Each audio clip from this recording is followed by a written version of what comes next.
record now. So I'm just looking in the chat section. Waylin, how do I feel about Chris Pratt voicing Mario for the Mario movie? Gosh, it's news to me, but I would like to hear your comments if you have any, or let me know what you think. Yeah, Chris Hemsworth impression for Mario. I love it. I love it. What do you think, Luigi? You cool with it? All right. So thank you for joining me again. I hope you're having a wonderful time wherever you are. And it's the end of week 2. Can you believe it? The end of week 2. Next week, week 3. Oh my goodness. Okay, so in today's class, today's lecture, we're going to look at some nice consequences of continuous functions. That's the basic idea. And there's 2 ideas, intermediate value theorem and max-min theorem, okay? So I'm going to kill that poll now and share my screen with you. So here we are. The intermediate value theorem and the max-min theorem. So sometimes we abbreviate this to IVT. You're down with IVT? Yeah, you know me. All right, so they're both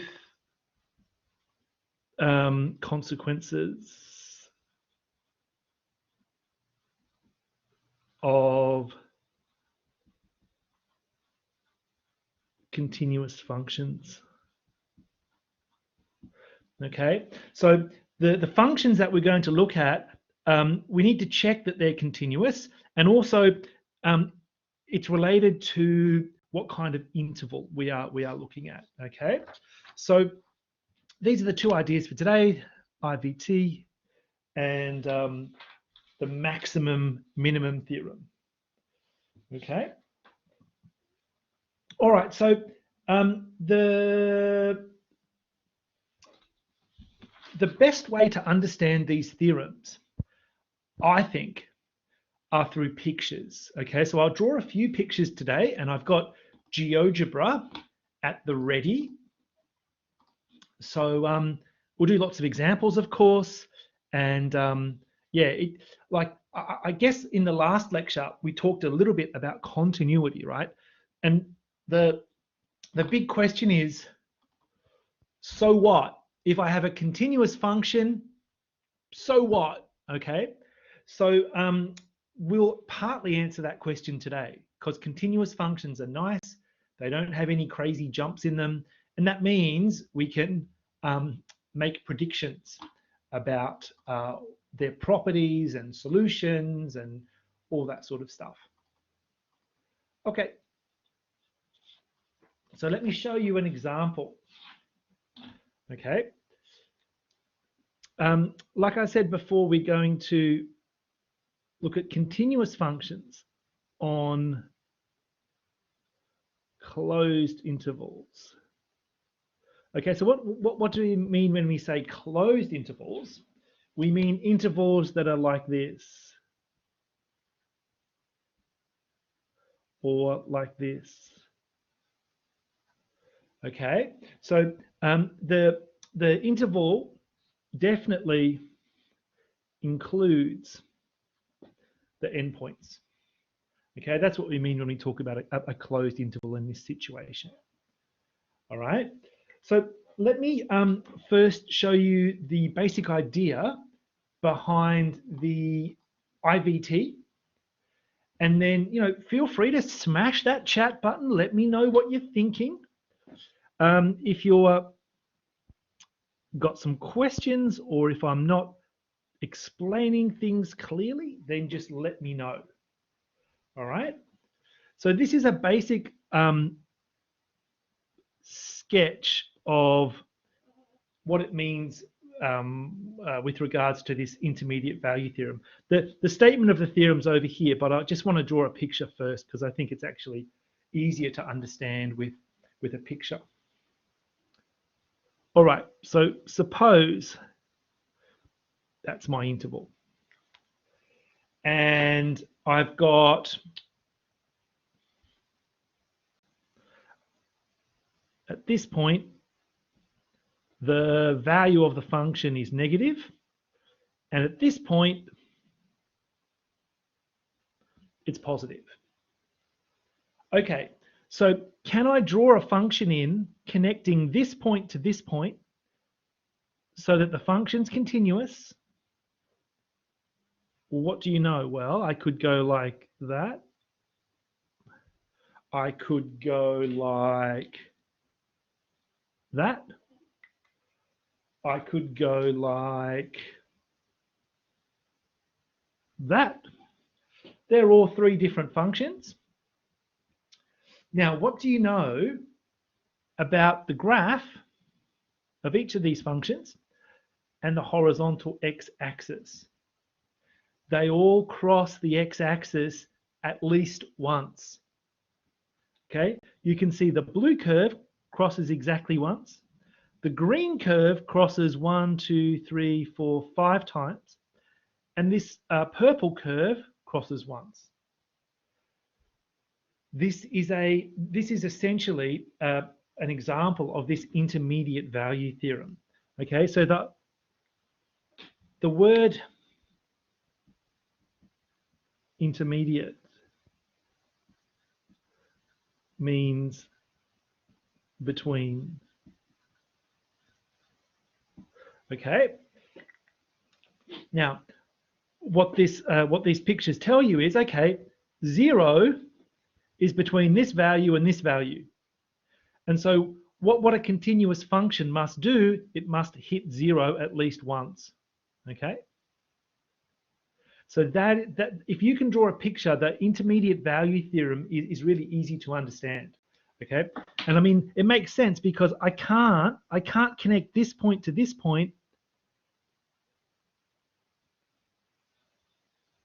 without, or maybe that's not a great thing. Maybe I'll just go up like that and jump over here without taking my pen off the paper. And I'm not allowed to do that because it's a continuous function. Okay. So that's the basic idea that we're going to look at today, and we're going to apply it to examples. So two important points there: continuous function and a closed interval. Okay. So let's have a look at some examples. Or actually, let's have a look at the statement of the theorem first. So suppose f is a continuous function on a closed interval of this type. If z is between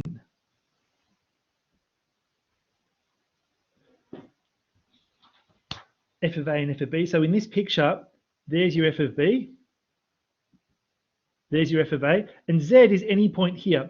I just actually sort of was, when I was talking about it, it was just 0 here. But it could be any value between here and here, okay? If z is a point between f of a and f of b, then there is at least one number, c, in here, such that z equals f of c. So let's relate that back to the picture. In this picture, we can say z equals 0. That might be a point c for the blue curve. That's a point c for the green curve.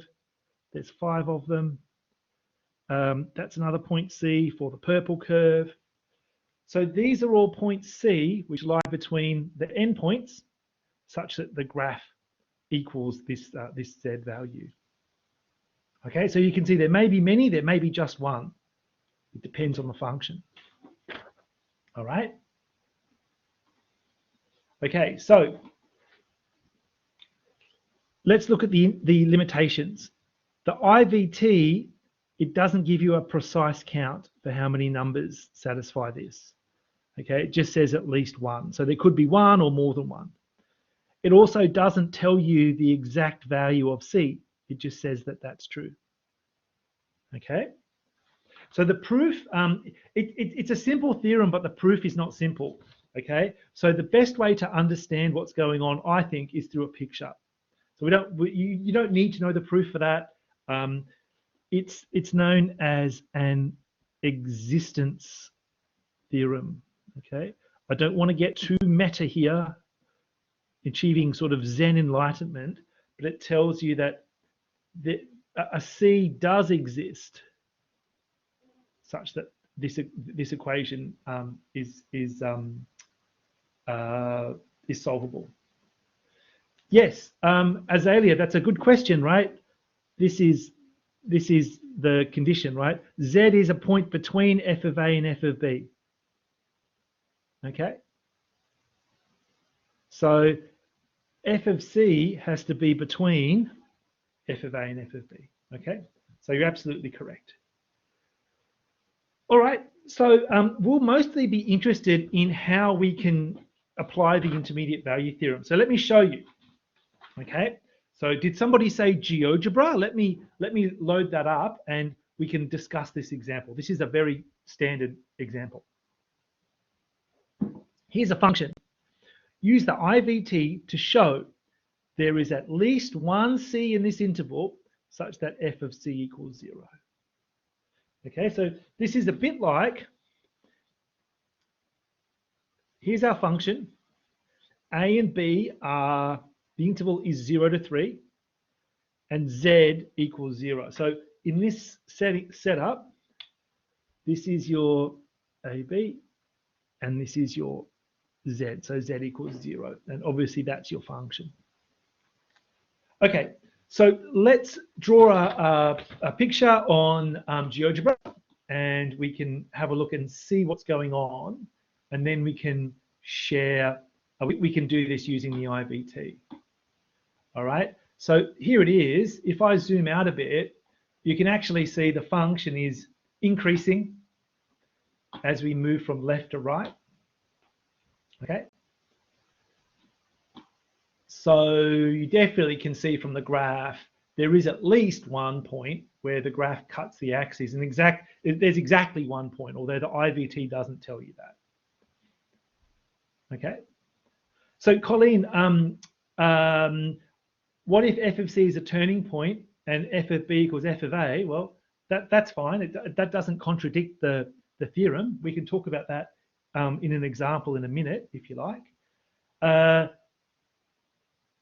Yeah, so we can talk about that in a minute. That's a special case called Rolle's theorem. Okay, so we can talk about that in a second. It's a special case, right? So we definitely know from the picture that there's a solution, and in fact there's exactly one, but let's do it using our IVT. Okay, and what are we going to do? Well, let's evaluate. A good starting point here is to evaluate the function at the endpoints. Okay, so f of 0, well, that's going to be e to the 0 minus 0 minus 9. So 1 minus 9 is definitely negative. Okay, we don't need to know the exact value. All we need to know is a sign here, right? And that's going to be less than that. Yep.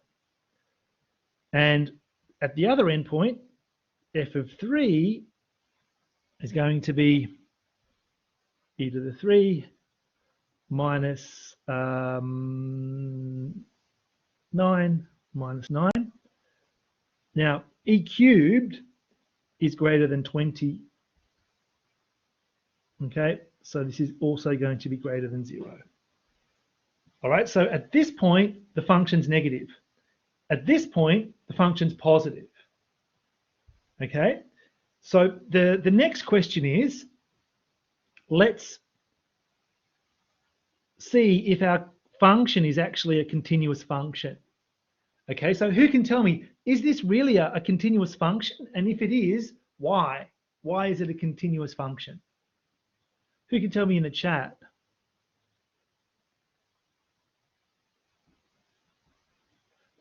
So is it continuous or is it not continuous? So Shub says a polynomial, that's definitely a polynomial. This part is not. It is defined for all x, but it's not necessarily continuous. So it is. So this part is a polynomial, right? Which we know is continuous. And this part is exponential, which is also continuous. Okay. Yes, Shub. Thank you. All right. Oh, James, that's an interesting comment. First derivative is defined. So if you differentiate this, you know you have a continuous function. That's great. So the combination of that and that ensures that it is a continuous function.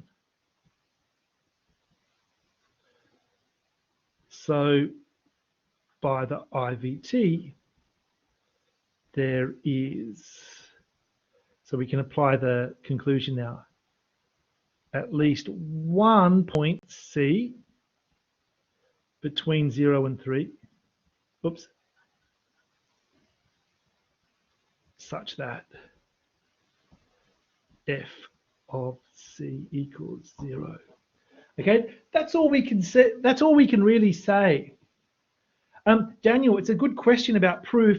I think all I've tried to do here is say this is a polynomial or a quadratic, and we know that they're always continuous. This is an exponential function. It's always continuous. So saying something about it is helpful.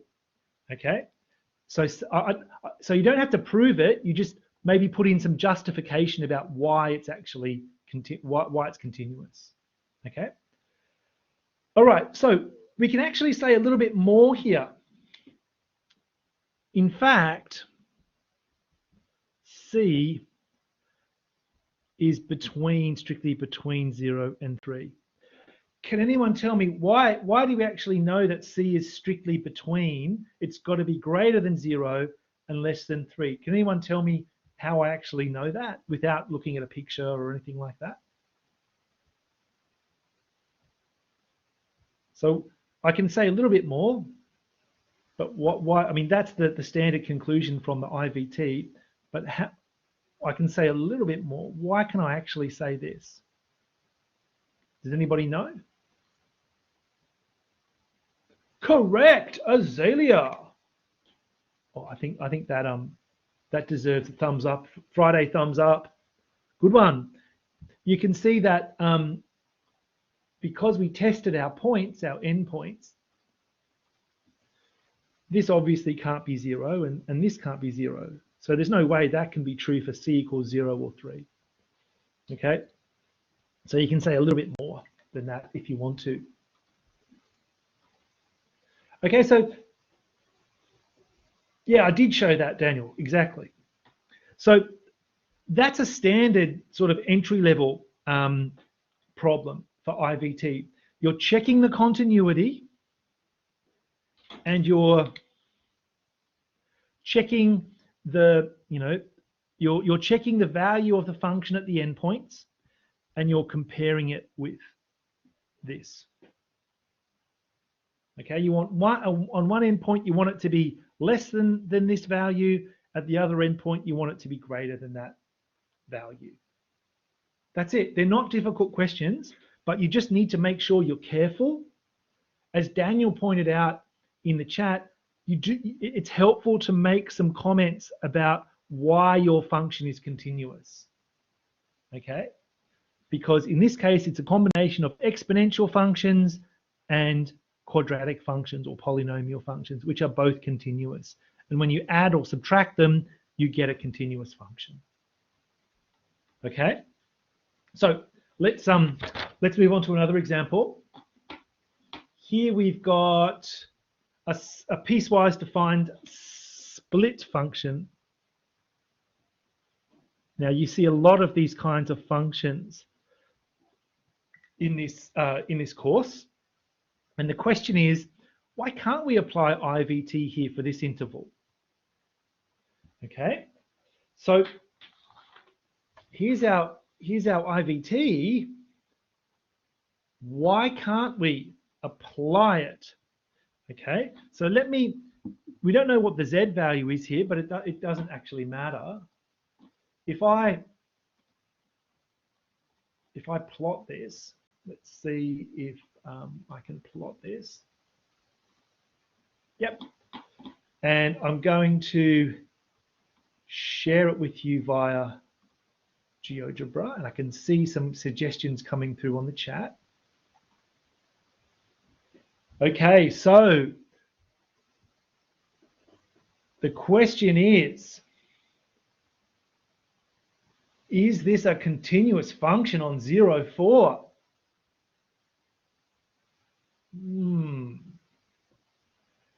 And Serena, James, Chen, and a few others, Azalea, yeah, have said, well, this isn't a continuous function from here to here because, as you say, Colleen, you've got to lift your pen from there to there.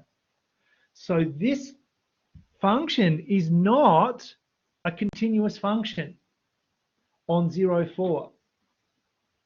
So let's check our conditions. The IVT assumes that f is a continuous function on the closed interval. Here's our closed interval. This function is not continuous. It is not continuous. So what does it mean? It means you cannot apply the IVT. Okay? So our f is not continuous on 0, 4 because it has a jump at x equals 2. And so the conditions of IVT are not satisfied. So what does that mean? It means that we cannot use IVT here. All right, question from Daniel in the chat. Would you ever combine two theorems to find a limit? It's a little off topic, Daniel. Let me think about that. Oh, with the IVT, okay. Take the limit with the IVT. Daniel, give me an example in the chat if you can, because I'll see if you can think up an example. Have a think about it. It might be possible. Have a think about it. Now, let's go back. Although the conditions are not satisfied, can we actually say something about the conclusion, right? Like we're not applying it, but let's actually have a look at the graph again. Okay. Okay, so at the left-hand endpoint, it's equal to -9. At the right-hand endpoint, it's equal to +4. Let's choose Z to be -8. Is there a point on the x-axis where the function equals -8? Chat. Is there a point on the x-axis where the function equals -8?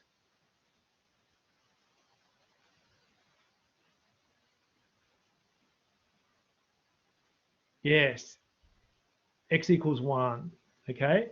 So actually, depending on what we're after, we can still get it to work, but it won't work for everything because there's obviously this huge jump there. So there's no point on the x-axis where the function equals -2. Okay, so why is that interesting? Well, sometimes we can get the conclusion anyway, even if we're not using the IVT. Okay, so sometimes you can get it to work. So let's make a quick note about that, and then we can move on to the next question.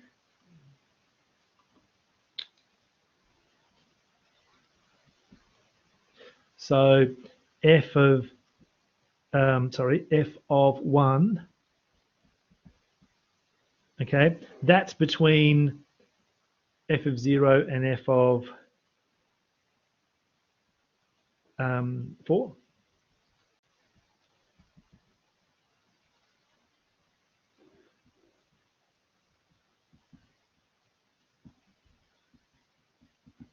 F of c, let's say 0. Okay, so here this is saying, well, actually, that's actually part of the conclusion of the IVT for a particular value, but you can't get it to work for everything. Okay. Daniel, you can definitely redefine things, but I'm not sure how you would use IVT to take a limit.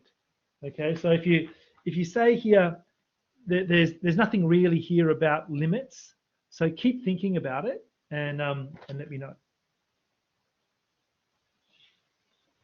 All right, another example. We found out where IVT breaks. Let's do another one. Okay, polynomial. The degree is 3. Use the IVT to show there are at least 3 solutions. So this is your Z value. What we need to do is come up with 3 intervals. Okay, so let us construct 3 intervals where f changes sign. Okay, that's the idea, because if it goes from positive to negative or negative to positive, you know that it's got to be 0 somewhere in the interval. That's okay. Don't worry about the derailing, Daniel. It's good. It's great to get questions. Okay, so let's have a look and see what GeoGebra tells us about this one. Okay, so let's get rid of that function and yeah, there. Okay, now this might have been a type of function that you got at school. Here we want to just show that there are not exactly 3, but IVT says there are at least 3. So let's consider, say, the interval from, I don't know, -2 to 0, 0 to 1, and then 1 to 3. Okay, so on each of those intervals it changes sign, and you know and it's a continuous function. So by IVT, you can apply the IVT 3 times. Okay, so sometimes it's a little experiment on what intervals you choose, but the idea is to make things as simple as possible. So what does that look like? All right, so let's go with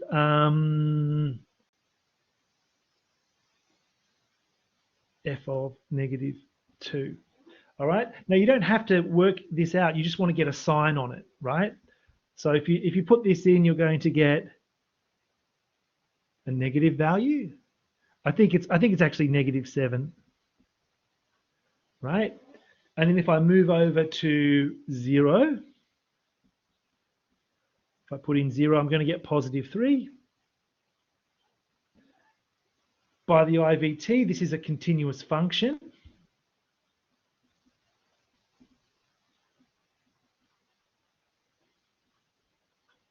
It's a polynomial.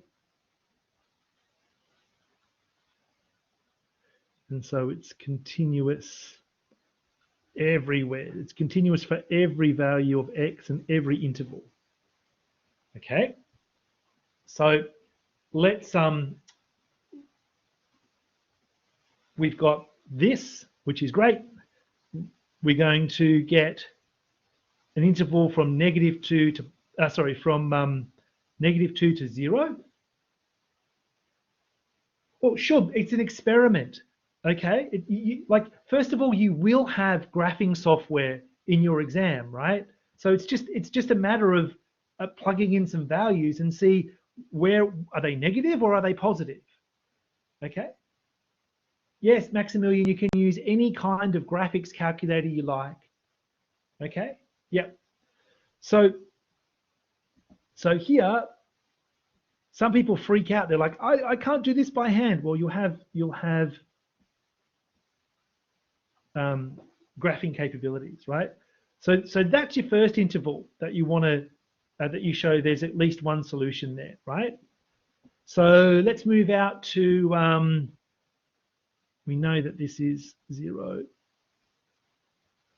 Let's move out to what have I done next? 1. Okay, if you put in x equals 1, you'll get 1 minus 5 plus 3, which is -1. So now you're going from positive to negative.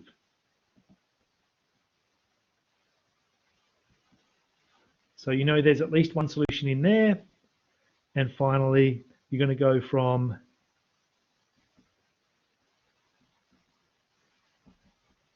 negative up to positive. So if you put in positive 2 there, you're going to get positive 3, sorry. Positive 3 there, you're going to get a positive value. Okay? Yeah. So you can draw it any way you like. Of course, the software is pretty easy. So apply IVT to each interval. We see, so there's at least one solution in each of these intervals.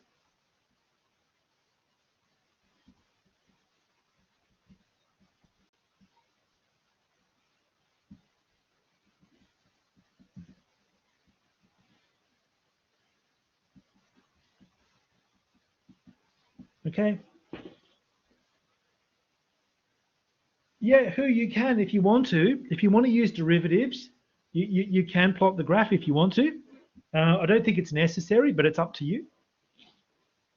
Okay, so that's the IVT. It relies on continuity and a closed interval. It's an existence theorem, and it only tells you that there's at least one solution. So there may be more than one, or there may be exactly one. You don't know. It doesn't give you enough information. Okay. Bailey, I'm not sure what you mean by your question there. Shouldn't the intervals be exclusive of the endpoints?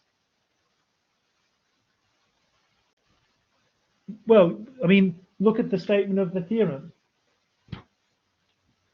Real number C in here, such that Z equals. So there we've got the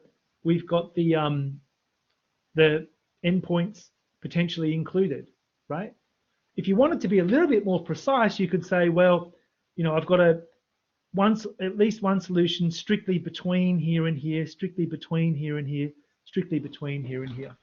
Okay, so it's up, but I mean that's not what the conclusion of the IVT actually says, right? Yeah, cool. So you don't have to say that. It's not that important. Abdul Rahman, not really. You don't have to find the solutions. It just tells you that they do exist. Okay, maybe later, like with software or Newton's method or something like that, you can explore that, but not right now. All right, so we're going to move on to the second part now of this lecture, the max-min theorem.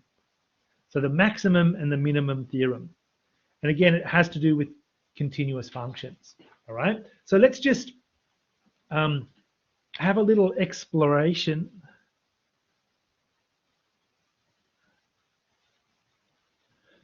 And let's look at this function. We've seen this graph of this function a few times. And let's talk about the maximum and the minimum values of f on these intervals. Okay, So who can tell me what is the maximum, if x is between 0 and 3, what is the maximum and the minimum values of f from the graph? Okay.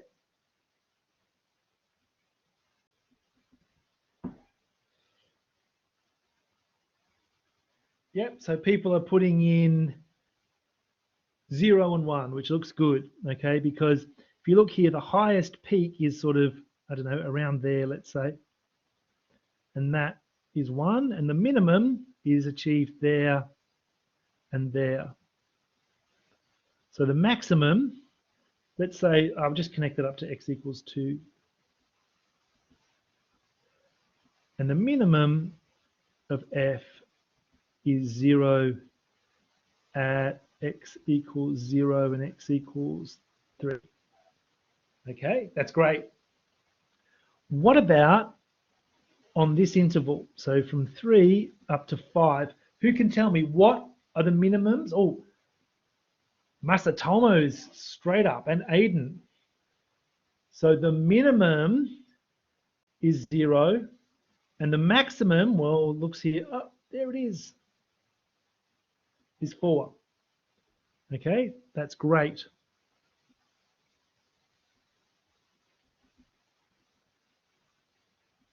So x equals 5. And the minimum, again, is 0. Okay. Right. So there it is. Now, what about, oh, now we're getting tricky. What about this interval? So this interval means that x is strictly less than 5, but greater than or equal to 3. Shub. 1.999999999999999. Well, the minimum's easy to find out. It's just going to be 0. So the minimum equals 0 at x equals 3. Yeah, but does it actually, like, what? I'm confused now. What happens at x equals 5? It's not part of our input. So Aiden, you're correct. There is no maximum. The maximum does not exist. Okay? Because there is no point here where the function takes on a value that's bigger than everything else, right? People are maybe looking at this point as well. We don't include it there, okay? So there's a problem. So what I'm trying to show you here is that sometimes functions can have maximums and minimum values, but other times that they don't even exist, okay? They don't even exist. All right, so let's make this a little bit more concrete and talk about whatever this max-min theorem is. So you've got a continuous function on a closed interval, just like the IVT. Then f achieves its maximum and minimum values, right? So you can see on this interval, it's a closed interval. On 0, 3, this function is actually continuous. So the max-min theorem says, yep, that part gives you a maximum and a minimum, okay? Which is great. So what we mean by this mathematically, this is your maximum. So D is the point where the maximum is achieved, and this is your minimum. C is a point here. So basically, the graph is always above this, and the graph is always below this if you draw a picture of it. Okay. So the points C and D could be inside the interval or at the endpoints, and they're not necessarily the turning points of the function, right? So you're not necessarily solving this to get those, because this derivative doesn't always exist. Okay, so let's do some examples through some pictures and see what we can do. Okay, so let me just break that down. You've got a continuous function on a closed interval. The max-min theorem says that the function definitely has a maximum value and it definitely has a minimum value. Doesn't tell you where it is or what the values are, but again, they just exist. Okay, so that's the basic idea. Continuous function, closed interval.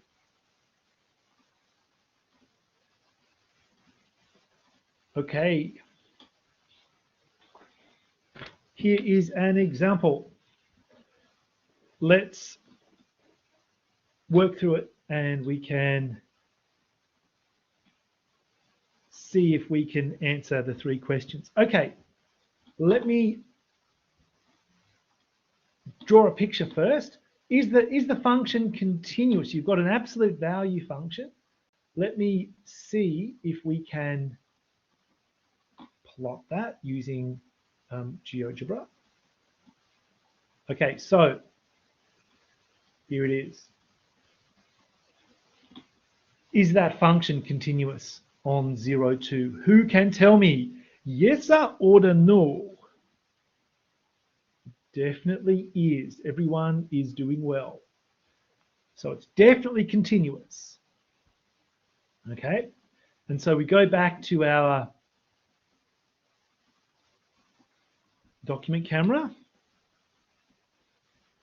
Yes, it's definitely continuous. And notice that this is also a closed interval. So it's continuous. We've got a closed interval. This definitely satisfies the conditions of the max-min theorem. Okay. Now, before we get to that, let's look at this one. Any turning points or stationary points? Let's go back to our picture. So by turning points or stationary points, you usually solve them by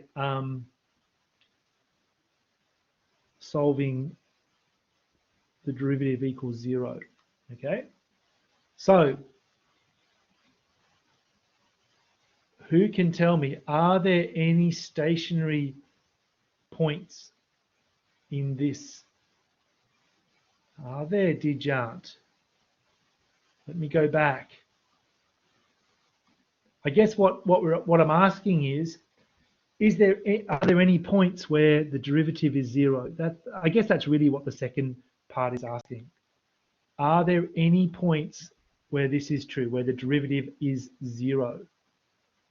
Okay. Masatomo, that's an interesting question. 4/3. Okay, let's look at our picture again.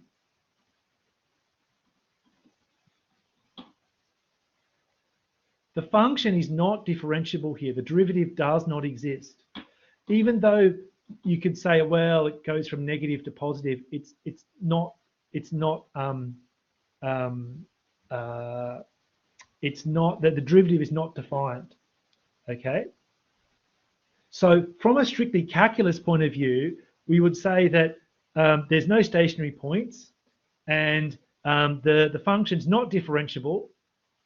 So, you know, even though the turning point goes from sort of negative to positive, there's no sort of in-betweenness where it's 0 because it's not differentiable.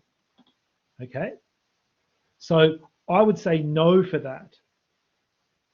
Okay. I would say no for the second part. Okay. Unless you want to redefine what it means to be a turning point, because you're saying, oh, it goes from negative to positive. Well, that could be anything, right? That could be anything. Especially if those two parts were broken, you could go negative, positive, but there's no way I would call that a turning point from a calculus point of view. Okay. Anyway, so last part of the question, What are the max and minimum values? Who can tell me in the chat? Who can tell me in the chat? What are the maximum and minimum values of that function? Minimum 0, correct. Max 4, excellent. And this happens at 4/3. So let's finish that off. And so I would say no for the second part, because the derivative doesn't exist, and there's no at the spike, and there's no points where this is actually holding. And so what is the maximum and minimum values?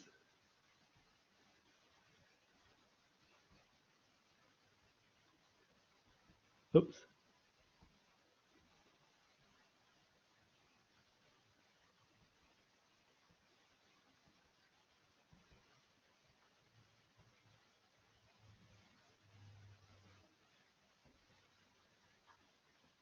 So they are, well, we know that the maximum of f is 4, and that's at x equals 0. And the minimum of f is 0 at x equals 4 on 3. Okay? So, no, the turning point, Aidan, it's a good question. Is the turning point stationary point? So with turning points, they look like this. Okay? So it's where the, from a calculus point of view, it's where the derivative goes from, say, negative through to 0 and then positive. Negative through to 0, positive through to negative, and then and with 0 in between. Okay? So stationary points satisfy this, because you could have something like that, right? A point of inflection. Okay? So turning points are like a subset of stationary points.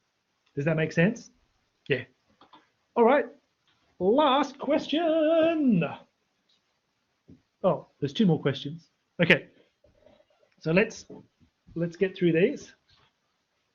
Here is another function. It's a quadratic function, a polynomial. Here's our interval. Notice it is an open interval. Okay. Is f continuous over the interval? Who can tell me? Yes or no? Abdul Rahman, yes. Yes, it's a, polynomial, or it's a quadratic, right? Whatever you want to call it. Okay. What are the max and min values over the interval? Okay, well, we can draw a picture of that. Let me see if I can do that. Let me. Okay, so I'll just share that with you on our. I could just do it by hand, but I'll just show you on the screen. Okay, so if you look here, the minimum value looks like it's going to be here, but because we're not including the endpoints, the maximum value doesn't exist. Okay, so Alan, you're correct. The minimum value is 16, but because we've got open intervals here, we don't include that point and we don't include that point. Okay, so let me put that in now. So the minimum of f equals 16 at x equals 0. And the maximum of f on this interval, so this is like b now, does not exist. Even though it looks like it does in Maple, it doesn't, okay? So this is C. What if we change the interval to this or this? Okay, well, Here, if we change it to this interval, we would get the same minimum and we would have the maximum. The maximum, because we can include this point now. So the maximum would be 32. And same with this one. Okay, if we include more points, it doesn't change it. Okay. So you've got to be careful when you're dealing with open intervals or half open intervals. Sometimes the maximum and the minimum won't exist. Daniel, the maximum and the minimums don't have to be over a closed interval. They don't have to be. It depends on the function, right? You can see in the, it's a good question. You can see in the picture here, right? That's an open interval, but the minimum still exists, okay? So it just depends on the function. It just depends on the function. But what you do know is that if you have a closed interval and a continuous function, both the minimum and the maximum are going to exist. Okay, that's exactly what the max-min theorem tells you. All right, people, last example. Shub, why would the minimum be at -1? You can just see it from the graph, right? Okay. What, like clearly there's the minimum. Yeah, can you see that? Yeah, that's cool, Shub, no worries. So last question, I'm sort of running out of time here, so I'll do this. Here's a split function. Why can't we apply the max-min theorem on this one? Who can tell me in the chat, why can't we apply the max-min theorem?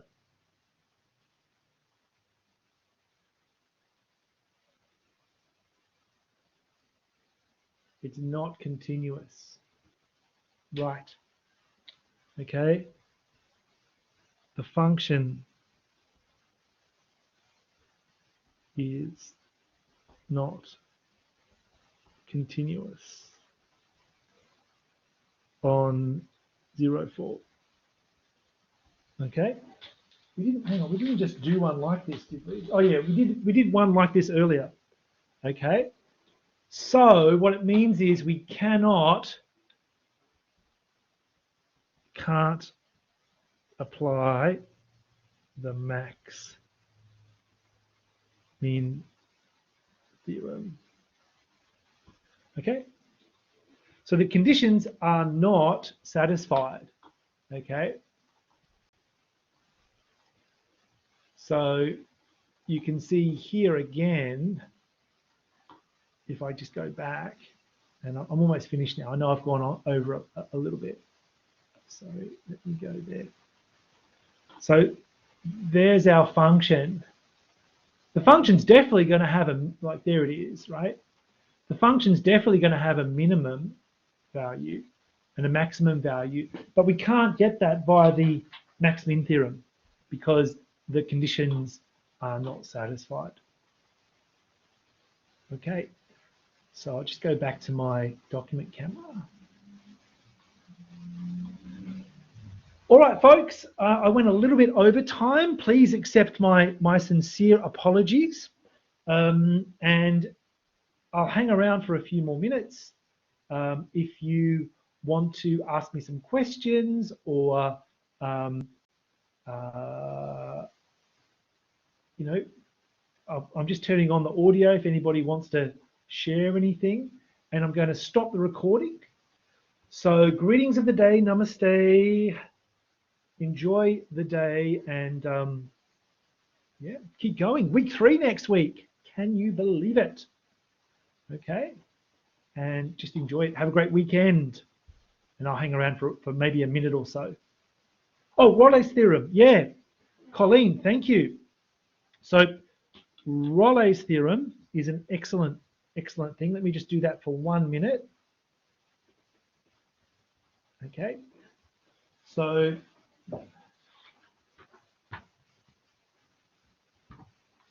hang on, Raleigh's theorem.